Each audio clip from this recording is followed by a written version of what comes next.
Maria had been praying to St. Joseph and St. Therese for a good Catholic husband. She loved St. Therese, and she wanted somebody who would love St. Therese. She got more than she bargained for. But she had prayed that she would get the classic red rose. So I show up on our second date, and I've got something hidden behind my back. And I guess she wasn't as into me as I was into her. Because running through her mind was, I hope that's not a rose. Please be a mum, a daisy, chrysanthemum, anything. But it was a rose, so she was obligated to marry me.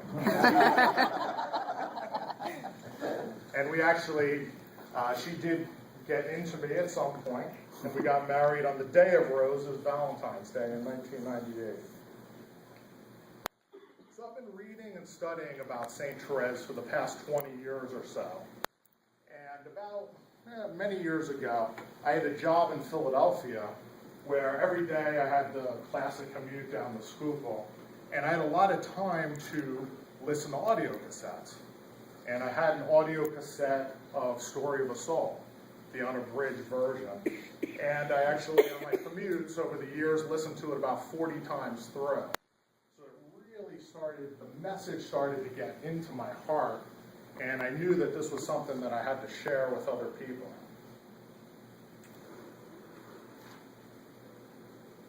So now, before we jump into the main part of the talk, just start off with a funny story. When I was younger, my brother was 3.5 years younger than me, and he was in school, and one day he came to me in a panic and said, you know, Paul, I have this book report due tomorrow, and I haven't read the book.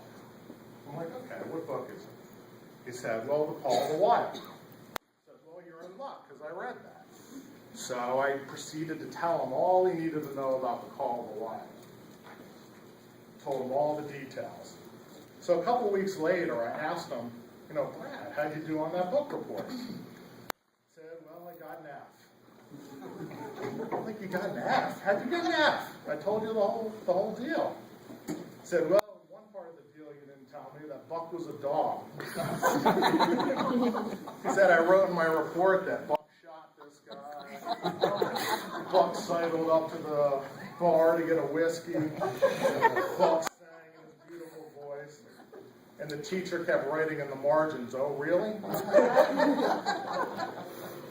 So the moral of the story is my brother put his faith in the wrong person, me.